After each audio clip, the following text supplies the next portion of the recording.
Boa noite a todas, boa noite a todos que acompanham a nossa página de Facebook, Psicologia Escolar e Educacional, e o meu canal de YouTube, que tem o meu nomezinho aqui, Luiz Bosco. A gente aqui na terça-feira, às 19h30, toda semana, no nosso Papo da Terça, a gente traz convidados e convidadas muito especiais para falar de assuntos bem diversos, que são importantes para a nossa formação geral, para a formação dos profissionais em psicologia, e, de maneira geral, aí, alimentar discussões que são relevantes, que são indispensáveis para a nossa sociedade. Nós estamos no mês de novembro, mês da consciência negra, e nós já estamos fazendo aí alguns debates a respeito da temática relativa à consciência negra, e hoje eu estou aqui com a Ana Paula de Oliveira Gomes, que vai falar desse assunto também. Ela vai falar um pouquinho a respeito do racismo nas escolas e no ensino superior. Qual o papel das escolas e do ensino superior na perpetuação do racismo? Um tema aí, ó, difícil e muito importante, o qual a gente vai conversar aqui. Você pode mandar para a gente uma pergunta, um comentário ou o seu boa noite a qualquer momento. E se você não conseguir assistir ao vivo agora, você pode assistir depois, que vai ficar disponível aqui na página e também no canal do YouTube. Às vezes tem um trechinho que você quer reassistir por alguma discussão mais interessante para você, você pode assistir também. A gente já está recebendo aqui umas declarações aqui, de pessoas aqui dizendo que te amam, Ana Paula. Deixa eu te apresentar, então. O pessoal está querendo muito te ouvir, está ansioso para te ouvir. A Ana Paula, ela é licenciada em História e está graduando também em Pedagogia pela UEMP. Ela é membro do Núcleo de Estudos Afro-Brasileiro e Indígenas, também da UEMP, e é também da Agricultura Familiar de São Pedro do Turvo. Muito obrigado, Ana, por aceitar o convite, por ajeitar aí um tempinho na agenda, que imagino que deve estar bastante corrida. Eu gostaria, então, de convidar você para as primeiras palavras aqui para todo mundo que está acompanhando a gente, por favor. Boa noite a todos, a todas. Boa noite, professor. Eu agradeço o convite, fico muito feliz. Confesso que de início eu fiquei com medo, eu falei, meu Deus, e agora, né? Porque nós, pessoas negras, não estamos acostumados a ter um espaço assim de convite para poder falar. Então, isso ainda mais para mim, como graduada,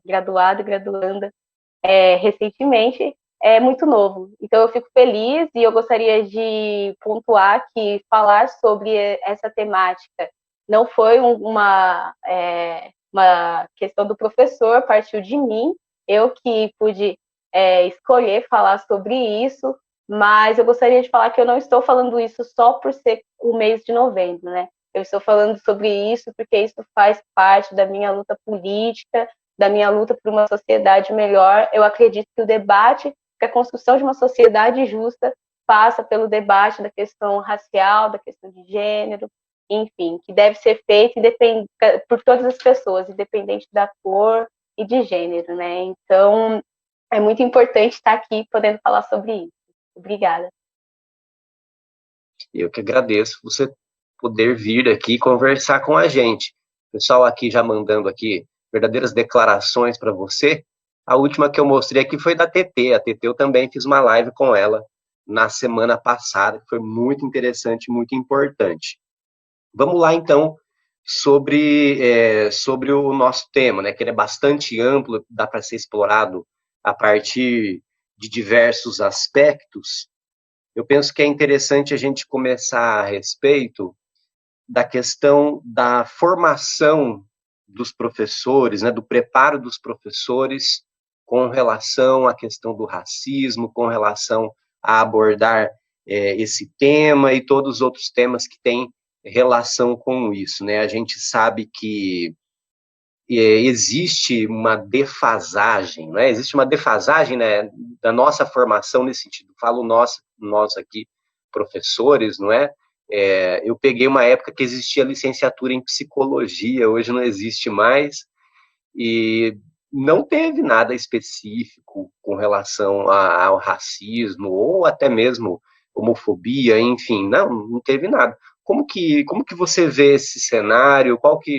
Que precisa ser feito e qual a importância dessa formação? Bom, a formação de professores, né, ela é muito importante, porque os professores dentro da sala de aula, eles não estão isentos ao racismo. Eles também são pessoas, fruto desse nosso contexto, de formação desse contexto de racismo estrutural, então eles não estão isentos. E para que o resultado dentro da sala de aula aconteça, essa discussão precisa vir na base, precisa vir na formação. E essa formação, durante essa formação, a instituição que está executando e os professores que estão formando outros professores, eles precisam estar comprometidos com essa agenda, né, com essa discussão antirracista. Então, isso vai desde os conteúdos trabalhados na grade curricular da formação, até então na questão das pesquisas que eles estão executando, que eles estão promovendo, as referências que eles utilizam e como eles abordam essas questões dentro da sala de aula. É importante que dentro de tudo isso precisa se ver também a partir de qual perspectivas, né? Porque falar sobre racismo, existe várias pessoas falando, mas a partir da perspectiva de quem? A partir de que lugar? E quando eu falo de que lugar, eu não estou falando que só pessoas pretas podem falar sobre isso, não. Eu estou falando a partir de qual contexto, né? Como que você coloca essa discussão em campo? E dentro das instituições de ensino superior, o que a gente pode observar? O currículo, muitas vezes, ele acaba colocando, por exemplo, a questão da história afro-brasileira e indígena, que é garantida, né, por lei, essa obrigatoriedade dos ensinos, ele acaba colocando isso apenas como uma disciplina. E isso acaba ficando muito restrito só no campo das licenciaturas, né? Mas que aqui o professor perguntou sobre a questão de formação de professores que vão atuar na rede básica, é importante que a gente pense essa discussão também em outros campos, na formação de outros profissionais que também são agentes sociais. E a formação, por quê? Porque o peso não pode ficar sobre só a escola não é a salvação, né, de tudo, até porque se ficar só sobre ela não vai dar conta, assim como ela não vem dando. Enfim, então, a questão do currículo, muitas vezes, é jogado só como uma disciplina dentro dessa formação dos profissionais que vão atuar na rede básica. Então, tem lá uma disciplina que eles vão ter uma vez em algum ano e talvez depois nunca mais vão falar sobre isso. Acaba acontecendo também, isso muitas vezes fica só restrito no campo das humanidades, né? Então, quem consegue fazer esse debate? Ao curso de licenciatura em História, licenciatura em Geografia, letras ali, português e inglês, talvez, né? E a matemática, e a biologia. Como eles vêm fazendo esse recorte racial? Bom, eu não tenho a resposta para tudo, mas conversando com os amigos que são formados, que vêm se formando, a gente vê que essa discussão, muitas vezes, ela só é feita ali, talvez, no momento da didática, que eles vão aprender sobre didática, e depois, nunca mais. Como se a biologia, ela não agregasse a questão, né, do corpo negro, a questão, como se a letras, a matemática, aliás, por exemplo, ela também não se utilizasse de referências africanas para ensinar, para ter, né, essa discussão sobre a matemática. Então, acabam se deixando isso, muita responsabilidade no campo das humanidades. Em outros campos, isso acaba ficando de lado. E depois isso vai ter um impacto, né, muito diferenciado dentro da sala de aula e dentro da formação desses estudantes que vão estar aí atuando dentro da sociedade. Outra coisa que acaba acontecendo também é com relação, né, como eu já citei aqui brevemente, às pesquisas. Muitos professores e muitos cursos, eles já têm ali os seus referenciais consolidados, eles já têm ali os seus campos de pesquisas consolidados. Então, para que a gente possa estar revertendo essa situação, é preciso que as pessoas, esses professores que estão formando professores dentro das universidades, eles estejam dispostos a abrir espaço, né, para esse tipo de discussão e inserir isso dentro dos seus currículos. porque a gente sabe que o currículo dentro da graduação, né, quem faz ali é o professor, ele pode escolher. Então, a gente precisa que esses professores também, como agentes sociais, eles tenham esse compromisso para poder estar fazendo esse debate. Porque a construção de uma sociedade justa, ela perpassa, né, como eu já falei aqui, pelo debate da questão étnico-racial, da questão de gênero, e também perpassa diante de uma luta anticapitalista. Então, a gente precisa desse compromisso ético com os professores e com a formação desses novos professores e dos novos agentes políticos, dos novos outros profissionais em outras áreas. Passa até uma questão aí que a gente tem um currículo muito eurocêntrico, né? Autores e autoras, as linhas teóricas são extremamente relacionadas ao pensamento que foi produzido na Europa, né? Talvez ali nos Estados Unidos, mas de qualquer forma não deixa de ser eurocêntrico. Um resquício eurocêntrico, né? Sim, professor, Sim. Isso acontece muito. Isso acontece muito. Eu, que sou da área da história, né? A gente pode perceber que a maioria dos conteúdos estudados, eles partem da perspectiva europeia e para falar da Europa. Então, é muito eu mesmo, muito euro, né? Dentro disso, um narcisismo europeu. E, então, eles acabam deixando de lado, com isso, outras perspectivas, outros valores e outras formas de compreender, de ser, de estar e de agir no mundo. É fundamental que a gente compreenda isso, porque quando a gente está falando de educação, seja dentro do ensino superior, ou seja na rede básica, a gente está falando de formação também de subjetividade. A educação, quando eu trago aqui, que ela vem reproduzindo o racismo, ela vem reproduzindo o racismo dentro desse campo subjetivo, né? Essa é uma discussão que o professor Silvio Almeida também, professor jurista, né? Ele vai trazer num livro que é perfeito, até indico aqui para vocês, que é Racismo Estrutural, onde ele traz toda essa discussão falando sobre o campo da subjetividade, como a educação ela executa um papel fundamental na reprodução do racismo, na subjetividade, quando ela se omite a discutir essas questões ou quando ela só faz isso a partir do viés eurocêntrico. Silvio Almeida, o autor? Isso, Silvio Almeida. É um livro, inclusive, não está aqui perto, mas eu posso colocar depois nos comentários o que é racismo estrutural, da coleção Feminismo Plurais, da professora Djamila Ribeiro também. É uma discussão muito importante. Ótimo.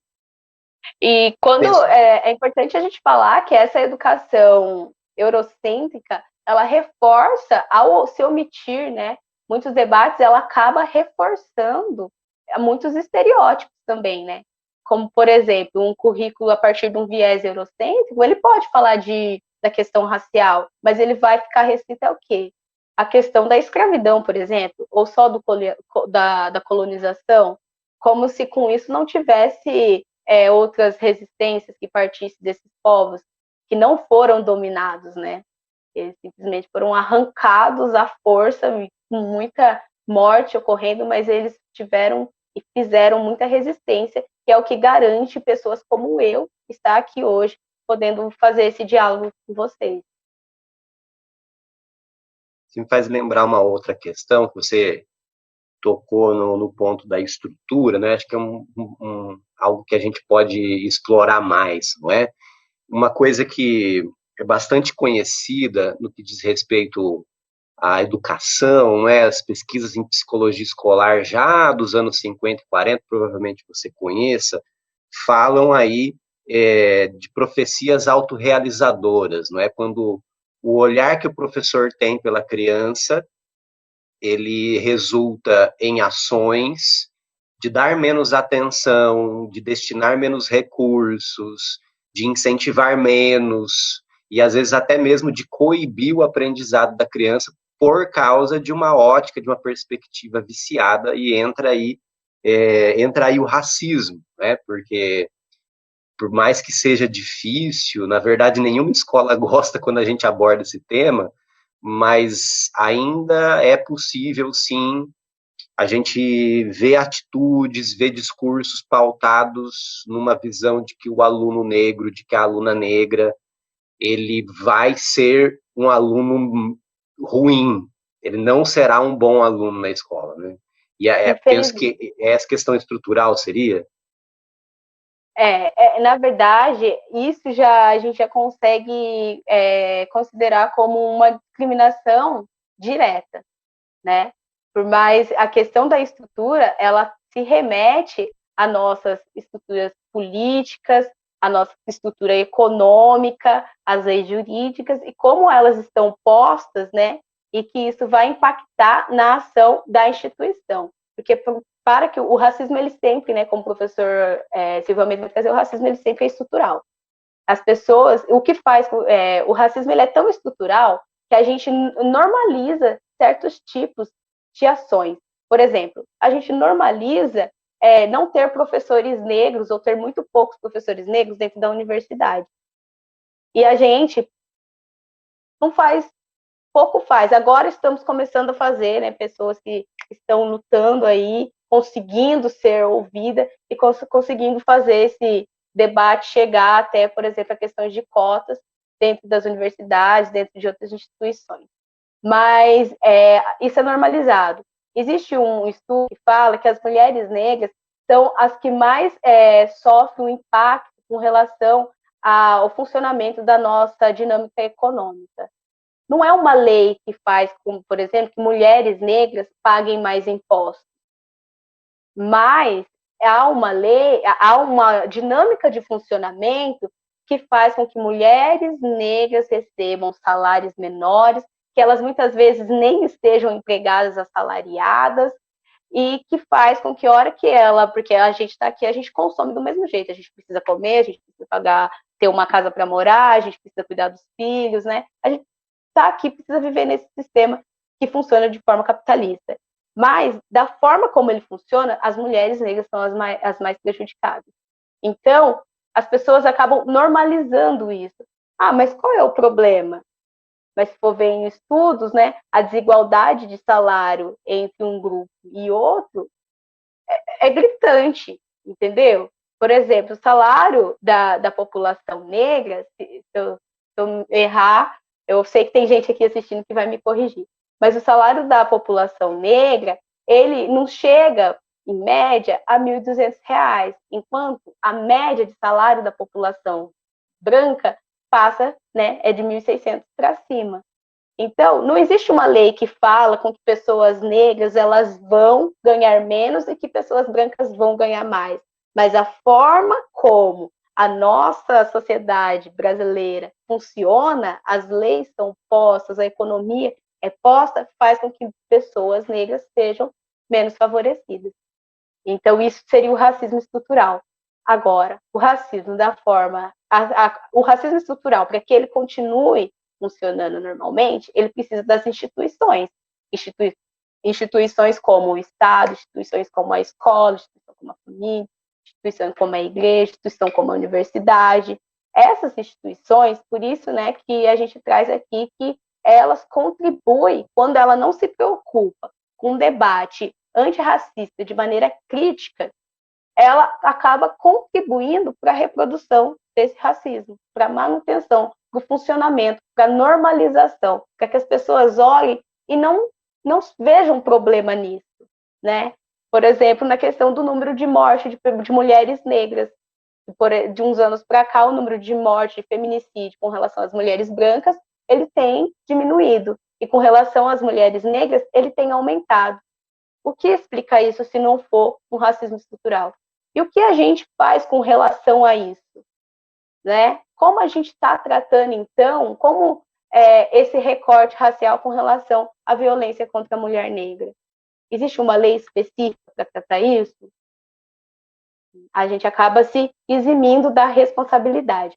Agora, uma coisa muito interessante que você trouxe, professor, foi quando você falou do tratamento diferenciado, né, pelos professores em sala de aula. E isso me faz lembrar diversas passagens que quando eu estava pensando, né, nossa, o que eu vou falar, como trazer essas discussões nessa conversa me fez lembrar muito, tanto o meu momento de formação no fundamental, né, quanto também no ensino superior. Por quê? O que acontece? Uma vez eu ouvi de um professor, eu estava no 6º ano, que quando eu tivesse 23 anos, eu e mais uma amiga minha, que também era negra, estaria cheio de filhos na Barra da Saia. Enquanto 2 amigas outras brancas, que eram do mesmo grupo, elas estariam de caminhonete e formadas. E eu ouvi isso de graça. Eu olhei para ele e perguntei, mas por que você está falando isso de mim? Eu não estou fazendo nada. Ele falou assim, não, brincadeira. Uma brincadeira.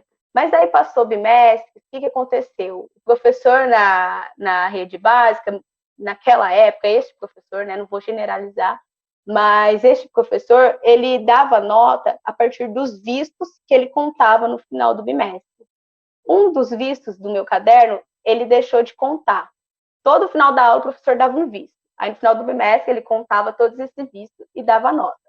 Um dos vistos do meu caderno, ele deixou de contar e disse, e por conta disso, eu ficaria com uma nota um pouco mais baixa com relação às minhas outras amigas brancas. Aí eu questionei, eu falei, não, professor, eu tenho esse visto, eu não preciso ficar com 7, eu tenho esse visto. Aí ele falou assim, é só um visto, e foi super grosseiro, é só um visto, vai sentar, você nem vai ficar com nota vermelha. Eu chorei tanto que eu comecei a passar mal, de nervoso. Eu comecei a passar mal, e por conta de alguns problemas de saúde que eu tinha na época, e o professor não sabia, eu acabei desmaiando na sala de aula. O caso foi parar na direção. Aconteceu o quê? Ele me pediu desculpa e tudo se deu como solucionado. Mas qual que é a questão? Depois eu virei motivo de chacota. Não briga com a Ana Paula que ela vai desmaiar. Dá a nota da Ana Paula, senão ela vai chorar e vai desmaiar. Mas eles não sabiam do problema de saúde que eu tinha e muito menos se importou em lidar com isso de outra forma. Mas para mim, enquanto aluna negra, que sempre estive, né, invisível dentro da sala de aula, a forma de eu me destacar era tendo notas boas. Então, o que acontece?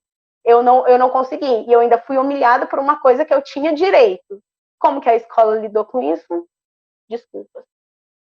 Então, acaba acontecendo que esse tratamento diferenciado, ele também vai impactar, né, na questão do desempenho do aluno na sala de aula. Então, eu tinha vergonha de participar da aula dele, eu fiquei uma aluna pouco participativa. Acontece que hoje, né, eu chego aqui e estou podendo trazer esse debate. Por quê? Porque eu tive outras pessoas, uma rede de solidariedade que em outro espaço que não foi aquele escolar, que pôde me acolher. Mas quando o professor, ele tem esse tratamento diferenciado, que ele muitas vezes pode acontecer de diversas formas, viu? Muitos professores não se aproximam de alunos negros porque eles é negros. Quando se aproximam é para falar assim, por que você não perde o cabelo, né? Quantas vezes na escola a professora pedia para mim ir com o cabelo preso? E eu fui toda a minha vida escolar, por exemplo, com o cabelo trançado, preso. Enquanto as alunas de cabelo liso, elas podem ir com o cabelo solto, elas podem ir de chuquinho, cabelo solto na ponta. Enfim, então são tratamentos diferenciados que colocam alunos em lugares diferentes. E isso reproduz mais uma vez a lógica do funcionamento, a manutenção, faz mais uma vez a manutenção do racismo. Estou com 2 comentários aqui, que eu acho interessante a gente ler, e se você puder falar com eles, aqui da TT. Estamos na base da pirâmide. Mulheres brancas ganham menos que o homem branco, e as mulheres brancas ganham menos, acho que ela quis dizer, as mulheres negras ganham menos que as mulheres brancas. E aí aqui tem um outro da Viviane. O racismo no Brasil não é nem um pouco velado, como muitos dizem, é muito escancarado, uma vergonha. Começando pela a Viviane, sobre aquilo que a gente estava falando, é a naturalização. Ele está aí, ele é escancarado.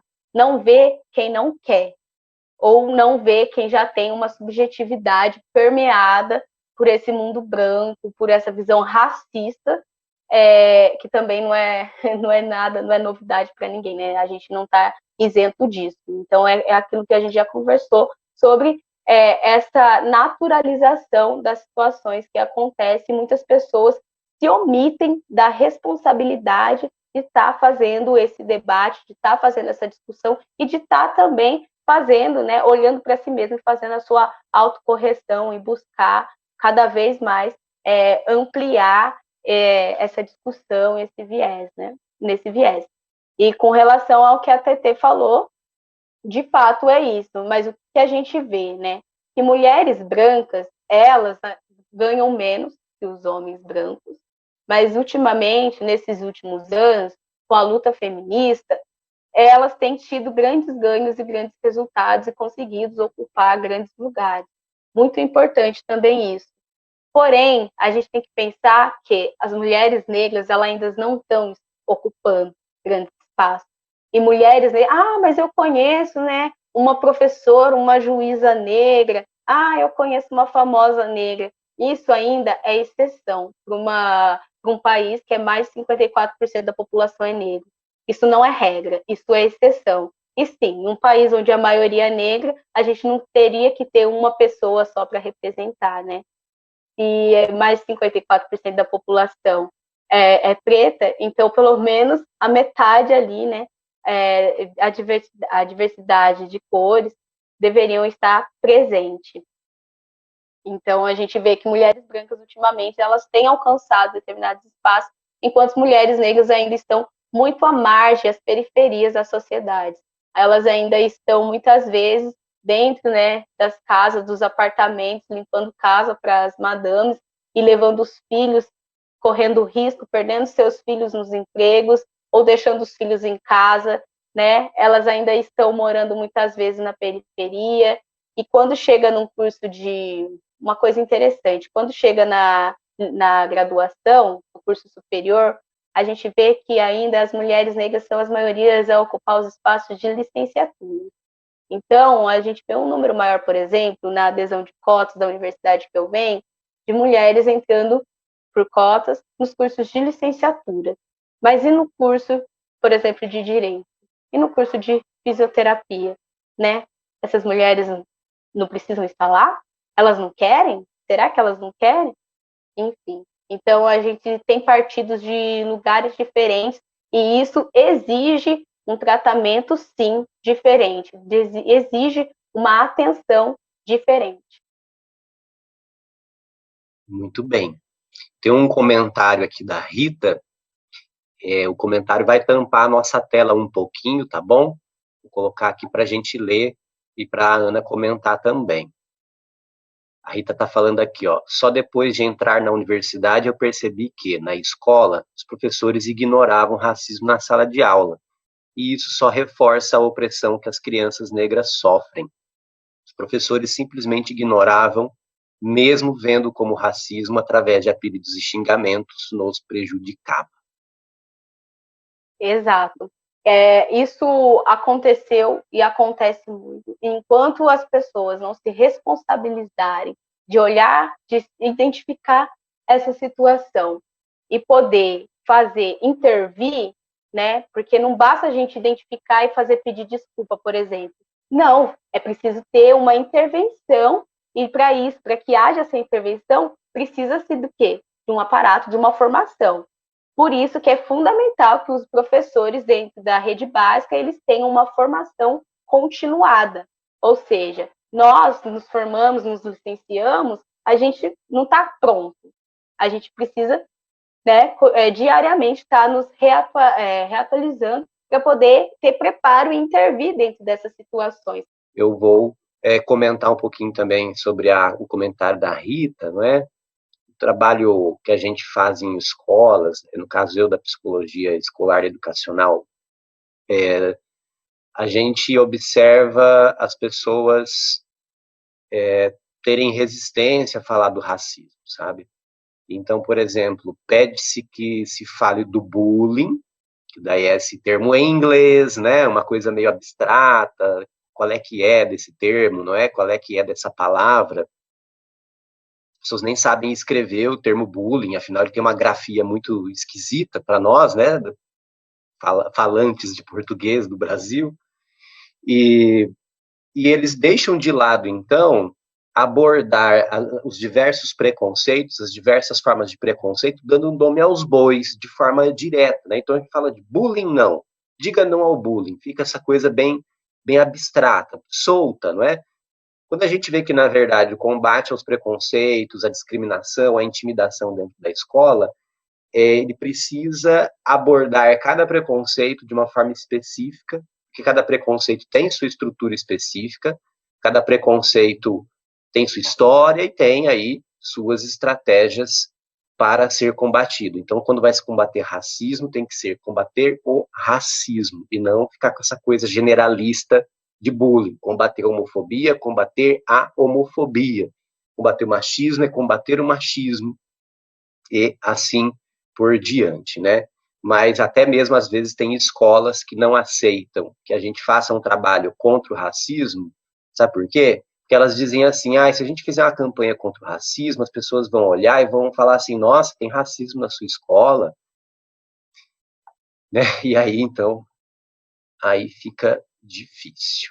A gente tinha comentado, estava falando a respeito do comentário da Rita, não é? Que ela fala os professores ignorarem o racismo mesmo quando vêm ofensas, apelidos e xingamentos. É verdade. Então, e eu estava falando que é preciso ter, então, esse olhar, né, para que ele possa identificar e, de maneira rápida, interferir como? Não oprimindo e punindo, mas a partir de um trabalho ali com esse aluno e com toda a turma, né? Então, por isso que é fundamental a questão da formação, porque quando não se tem esse preparo, poucas vezes ele consegue identificar e se identifica, acaba ficando restrito aquilo, pede desculpa. Olha, isso não pode acontecer mais.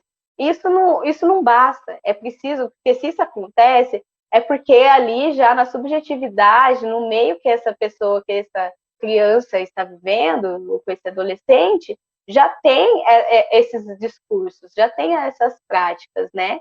Então, dentro da sala de aula, o professor precisa ter esse olhar especialista, identificar e saber intervir. E isso só vai ser possível a partir do momento que ele tiver também uma formação, né?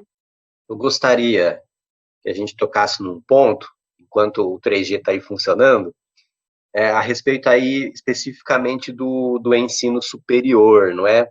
Quando a gente entra na questão do ensino superior, geralmente as pessoas falam da questão das cotas. Mas a gente precisa falar também da garantia de permanência no ensino superior, né? Não basta acessar, tem que permanecer. Como que é isso?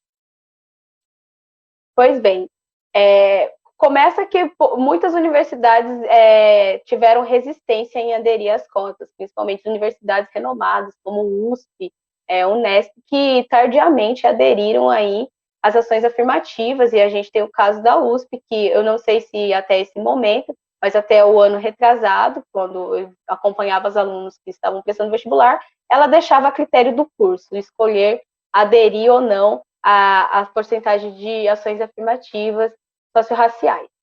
Então, isso daí já é um problema, porque quando a gente vê esse entrave para aderir ou não uma política que é de oportunidade para pessoas que historicamente, né, não tiveram acesso e que continuam aí tendo muitas portas fechadas nas suas caras, e precisam abrir mão de muita coisa para que consiga entrar no ensino superior, quando isso acontece, já mostra que aquele espaço ali, ele não está totalmente disposto a receber e a lutar, de fato, por uma luta antirracista.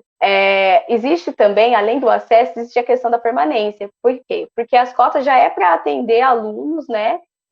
Não só, mas o objetivo maior é atender esses alunos que não têm condições nem financeiras, não têm condições nem financeiras, e também não tiveram oportunidade de ter uma preparação para que elas passassem aí na prova do vestibular.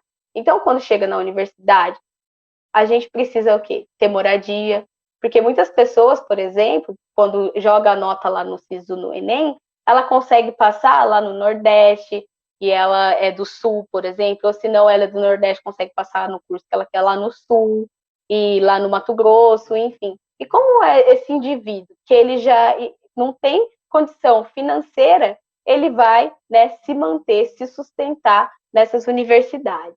Então, existe também a questão, além de moradia, existe a questão de alimentação, existe a questão de bolsa para poder tirar xerox, e, por exemplo, muitas não, mas algumas universidades têm RU, porém nem todas possuem o RU, que é o restaurante universitário, onde os estudantes conseguem uma alimentação no valor acessível. Por exemplo, a universidade aqui da onde eu venho, ela não tem um restaurante universitário. E, por exemplo, como que a gente vai se alimentar, então? A gente tem que gastar com alimentação, gastar com xerox, porque nem todas as universidades também têm um limite de xerox disponibilizado para alunos baixa renda, né? Então, a questão da permanência, se existe o acesso, mas não existe uma preocupação em se debater e se inserir condições de permanência, a evasão no ensino superior, ela também vai acontecer. Ou senão vai acontecer do que muitos alunos, né, ter que aí sacrificar a sua formação, ter que trabalhar de empregada doméstica, ter que trabalhar em fábrica, para poder aí ir no contraturno fazer a sua formação. E isso vai acabar que vai interferir também na qualidade dessa formação. E o psicológico e a disposição, como é que fica? Tudo isso é importante. Muitos alunos que trabalham, eles não conseguem trabalhar e fazer pesquisa ao mesmo tempo. E se não tem bolsa para todo mundo, porque, por exemplo, a iniciação científica, ela não tem cotas, né? Você tem cotas para entrar, mas para pegar uma bolsa, não tem cotas. E aí, como é que fica? A gente sabe que tem universidades que têm recurso para poder disponibilizar uma bolsa de permanência, mas essa também não é a realidade da maioria das universidades. E outra coisa, a quantidade dessa bolsa, né? Quantas bolsas são disponíveis? Porque às vezes a universidade ela tem uma bolsa de acesso à permanência, mas não é suficiente para atender a demanda. E aí, como é que fica, né? Então, a permanência ela também tem que ser pensada para que a política de ações afirmativas ela se efetive, porque o que pode acabar acontecendo para aqueles que dentro da própria universidade ou fora também são contra as ações afirmativas? Eles acabam pegando os resultados de avaliação desses alunos que entraram por cotas, né, e que não tiveram condição de permanecer, para falar, aí, ó, tá vendo? A gente dá a vaga, mas eles saem, eles não querem estudar. Eles acham que eles querem, mas eles não querem, eles saem. Enquanto, na verdade, a gente acaba saindo da universidade, esses alunos pretos acabam saindo porque não tem condição de se manter dentro da universidade. Para você ter ideia, professor, eu não entrei por cotas, não entro, porque não tinha na época, mas fui uma das alunas que estavam ali na luta, na ocupação, para que a gente implantasse essas ações afirmativas dentro da universidade. E durante esse tempo, teve época que a irmã que pegava uma bolsa FAPESP na Unesp de Assis, para que a gente conseguisse se sustentar, ela dividia a bolsa dela comigo. Então, se minha irmã perdesse a bolsa dela, eu também rodava aqui, entendeu? Não era uma pessoa só que dentro da universidade ia ficar fora, eram duas de uma vez. Para que eu conseguisse uma bolsa e conseguisse me manter dentro da universidade, aí eu consegui a moradia, eu fui atrás de moradia. Mas a moradia dentro dessa universidade que eu estou, ela é diferente de muitas outras moradias que as pessoas conhecem. Ela é uma casa alugada, porque a gente ainda não tem um prédio de moradia. Então as vagas são limitadíssimas. Pensa, 12 vagas, todo ano você passando ali. Será que esse ano eu consigo permanecer? E se vem um aluno mais pobre que eu, né? Como é que fica? Será que eu vou conseguir me manter aqui? Então, aí um professor que estava responsável pelo PIBID, que não tem nada a ver, né, com ações afirmativas ali, PIBID é um programa de iniciação à docência, na entrevista, né, ele perguntou para mim, como você está se mantendo? E eu falei, olha, eu estou me mantendo aqui com parte da bolsa da minha irmã que ela me manda, porque senão, se acabar aquela bolsa, eu também não tenho como continuar aqui. Então, ele falou assim, olha, você precisa dessa bolsa para que você continue a sua graduação, e a partir daí, então, você assume também esse compromisso ético, né, de executar essa bolsa aí e levar adiante a sua graduação. Então, não foi porque eu recebi uma assistência de permanência, mas veio de outros projetos, né? E dentro disso, o que acontece? Eu não podia, em momento algum, vacilar dentro desse programa ou com esse professor, porque ele praticamente se dispôs, né? Se dispôs a escolher esse critério para me dar a bolsa, como um dos critérios para que eu tivesse acesso a essa bolsa. Então, a minha cabeça, não que eu recebi pressão psicológica desse meu professor, mas a minha cabeça, né, como uma mulher negra dentro da universidade, já vinha assim, nossa, se antes eu tinha que ser 2 vezes melhor, agora tem que ser 4, entendeu? Eu não posso vacilar. Então, o meu funcionamento ali era a base de pressão total. A gente acaba ficando dependente. A questão da permanência, então, ela é fundamental para que as ações afirmativas, elas, de fato, funcionem. Porque, senão, isso acaba também, né, tendo só mais uma arma, mais um discurso, mais um fator na mão daqueles que estão contra, para que quando chegar a 7 anos e eles forem avaliar aí as ações afirmativas, eles tenham argumentos para tirar essas ações afirmativas, porque a gente tem que pensar que cotas também não é para a vida inteira, não, é um programa de correção, né? Então, conforme a sociedade ela vai transformando, conforme o número de pessoas negras elas vão aumentando dentro dos diversos outros espaços profissionais, isso tende a se extinguir. E, assim, é sobre isso. Tanto essa questão de permanência, quanto também a questão do debate através dos currículos, né? Do debate também através da pesquisa. Então, não é uma coisa só. São várias outras coisas que precisam funcionar junto para que a política se efetive. Eu estou com um depoimento aqui da Shirley. Vamos colocar aqui um depoimento forte. Vai tampar a nossa tela aqui de novo, tá, gente? Por um instantinho aqui. A Shirley está falando aqui, ó. Sempre tratei com indiferença o racismo, mas isso não quer dizer que nunca doeu. Vi e vejo muitas pessoas que nasceram de uma barriga preta e só porque nasceu com a pele mais clara se achar branca. O Brasil é um país afro e pelo menos mais da metade desse Brasil tem um antepassado negro. Sou negra e amo minha raça. Se tem alguém que se incomoda, que se retire, pois eu nunca vou deixar de frequentar lugares ou concorrer a uma vaga de emprego porque sou negra. Esse país também é meu e eu quero meu espaço. Forte. Muito bem. Pois é. Bom, a gente costuma falar, né, nas nossas discussões e nas nossas leituras, a gente vê bastante isso também. O Brasil ele tem uma identidade esquizofrênica, né? Porque as pessoas aqui, elas falam, você não é preta. Até para mim, né? Você não é preta, você é parda. Você nem é tão preta assim. Aquela pessoa mas você não. Ixi, não sei por que você está falando dessa questão étnico-racial, dessa questão sobre preto. Você nem é. E daí, isso acontece que, se você sai daqui e vai para os Estados Unidos ou para a Europa, qualquer pessoa de pele clara, até aqueles que são brancos, você lá nunca vai ser branco. Você vai ser latino, você vai ser qualquer outra coisa, menos branco. Para quem assistiu um filme Bacurau, né, tem uma cena que é até interessante, que ele pega a menina de pele clara e fala, mas nós somos brancos, nós somos do sul. Aí ele pega o binóculo e olha e fala assim, você, com esse nariz largo, com essa boca? Não, você tá de brincadeira. Então, aqui no Brasil, a gente precisa, a branquitude, ela precisa se entender mais e entender que ser branco aqui não é ter pele clarinha, mas só que ser preto ou pardo aqui no Brasil, os resultados, os impactos, eles são semelhantes. Então, dentro da cadeia ali, dentro da pirâmide social, pretos e pardos ali estão muito próximos. Dentro da questão de salário mínimo, a diferenciação de salário entre pretos e pardos é questão de R$20, R$50 no máximo, entendeu? Então, o tratamento, por mais que algumas situações, existem situações sim, pessoas mais retintas, quando eu falo retintas é de pele mais escura, e pessoas menos retintas, elas acabam enfrentando em determinados momentos tratamentos diferenciados, mas mesmo assim elas encaram situações totalmente diferentes que são sim discriminatórias. Então, por exemplo, eu sou uma mulher, não sou retinta, minha pele não é extremamente escura, mas, por exemplo, dentro da minha família, que eu venho de um relacionamento interracial, uma mulher branca e de um homem negro, dentro da minha família eu sinto discriminação que pessoas retintas que cresceu só dentro de uma família negra, elas não sentem.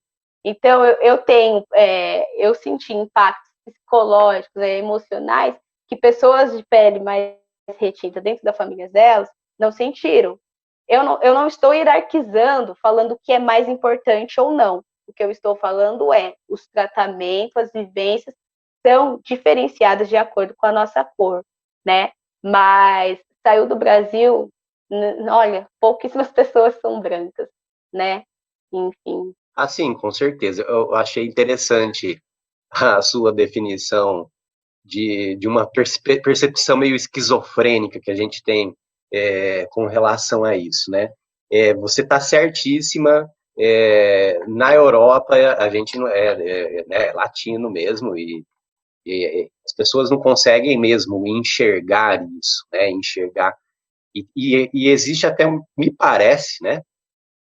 Que existe até um auto-engano com relação a isso, né?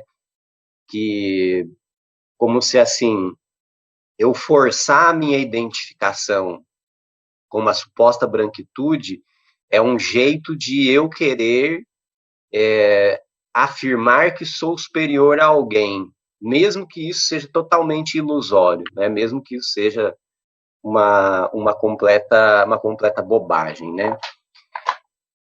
A gente tá aí com o tempo passando, afinal o papo tá muito bom, tá bombando de comentários, de curtidas, de coraçõezinhos, de visualizações. Quem está assistindo a gente dá tempo ainda de mandar uma pergunta, de mandar um comentário, de mandar uma boa noite, mandar declaração de amor. Faz o que vocês quiserem, aqui é a casa de vocês, tá?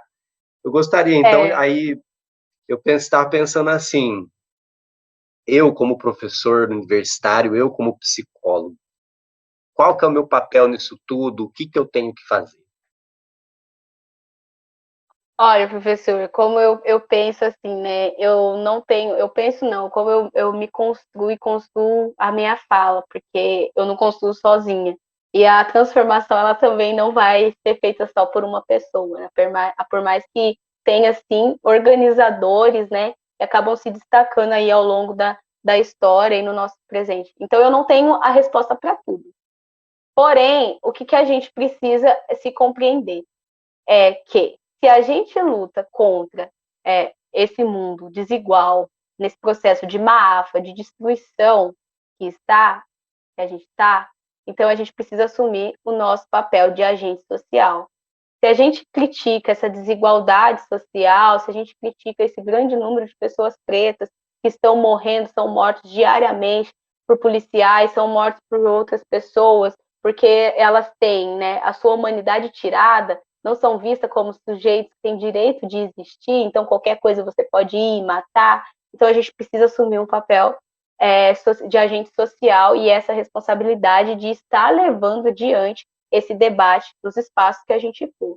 Então, por onde você for, trazer esse recorte, ter esse olhar atento para esse recorte. Como você está dentro da universidade, isso aqui não é uma receita de bolo não, tá?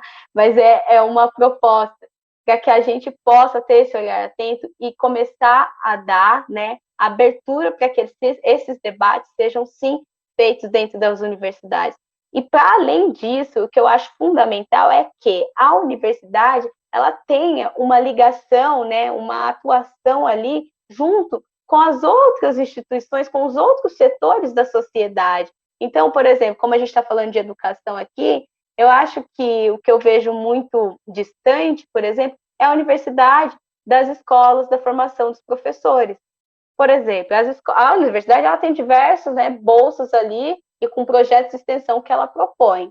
Só que muitas vezes, quando a gente chega nas escolas, existe uma resistência por parte dos professores que eles acham que, por ser de instituição superior, nós vamos estar ali para julgar eles. Enquanto, na verdade, não. Nós estamos ali para construir esse debate, né? Para poder propor, então, essa discussão e construir junto, porque o professor que está ali atuando e o profissional que está ali atuando em outras esferas, em outros espaços, ele tem perspectiva que, muitas vezes, quem é acadêmico ou quem está no ensino superior não tem. Mas, porém, precisa existir essa disposição de nós irmos, quem está dentro do ensino superior, irmos até a esses outros espaços e desses outros espaços também estarem abertos a nos ouvir. Então, a gente que está dentro do ensino superior, como que a gente pode propor isso? Através de pesquisa, através de projeto de extensão, através de palestras, né? Enfim, diversas outras formas, e através também, principalmente, dos nossos conteúdos, das nossas referências, diversas outras formas que podem estar, então, contribuindo para essa construção. Por quê? Porque nada está dado, tudo está aí para construir. E isso daqui é mais do que tudo um convite para que as pessoas estejam dispostas a fazer esse debate e construir junto comigo, você, então, esse mundo justo, essa sociedade melhor. Com toda certeza. Eu penso que a gente não precisa mesmo de receita de bolo, né? Às vezes nem respostas, né? Talvez boas perguntas, né?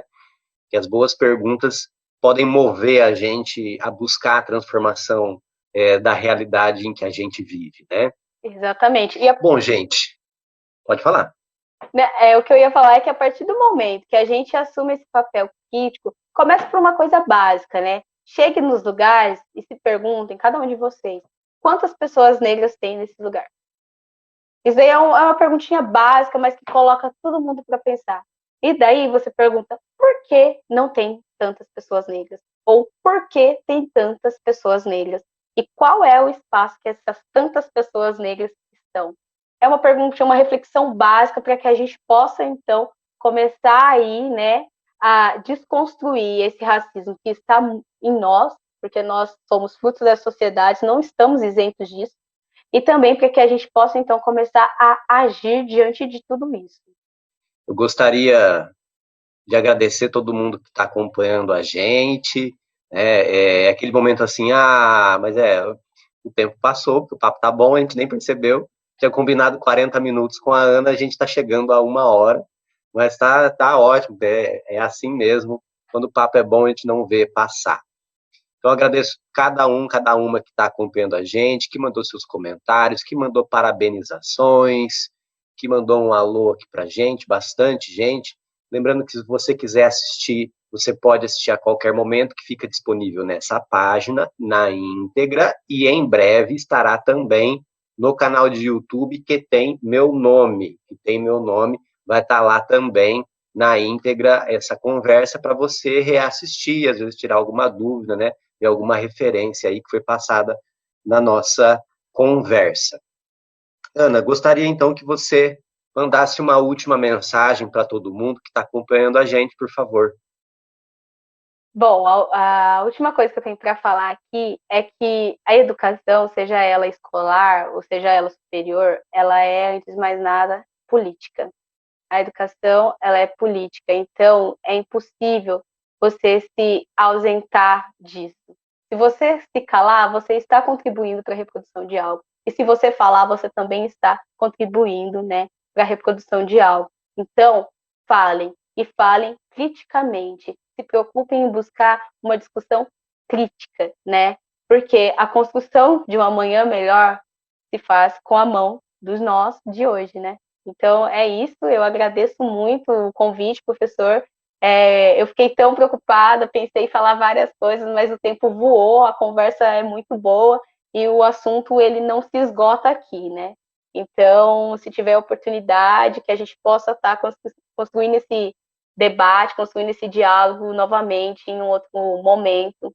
E eu convido vocês também para acompanhar a discussão do NEAB, da UENF, NEAB Maria Beatriz do Nascimento, que também está aí com uma agenda bacana, fazendo discussões super relevantes, né? Então, curta a página do professor aí, que tem se preocupado em fazer um debate super relevante para a nossa sociedade atual e também para o futuro de amanhã. Curta também a página do NEAB no Instagram. Enfim, qualquer dúvida, qualquer coisa, é só chamar no privado. O professor Antônio, ele tinha falado de um evento tendo essa semana? Sim, é um evento, né, do NEAB. Olha, me fugiu até o nome, mas é onde a gente está nessa semana da consciência negra aí. A universidade fazendo um debate, tanto com os CRAS, para compreender como vem se dando esse trabalho na dinâmica dessas instituições, quanto também com as universidades, com os alunos desses projetos de extensão. E é um debate aberto que está disponível, ocorrendo geralmente no período noturno, na página do NEAB, Maria Beatriz do Nascimento, no YouTube. Ah, legal. Gratuito. Aí, pessoal, a dica. Gratuitamente para vocês acompanharem essa semana, não é? Talvez, com certeza, essa conversa aqui com a Ana atiçou a nossa vontade de procurar mais, de entender melhor, não é? Então tá aí a oportunidade para a gente se aprofundar no assunto. Ana, muitíssimo obrigado. Você brilhantemente falou sobre essas questões aqui para a gente. Deixa a gente com mais conhecimento, deixa a gente também aí com vontade de se mobilizar, de se mexer contra esse problema muito sério do nosso país, do racismo, da desigualdade social de forma geral. Agradeço muito por ter topado a participação aqui. Futuramente vamos te convidar de novo para vir aqui. Valeu para todo mundo aí. Abração para todo mundo que esteve aqui acompanhando a gente e até uma próxima. Até mais.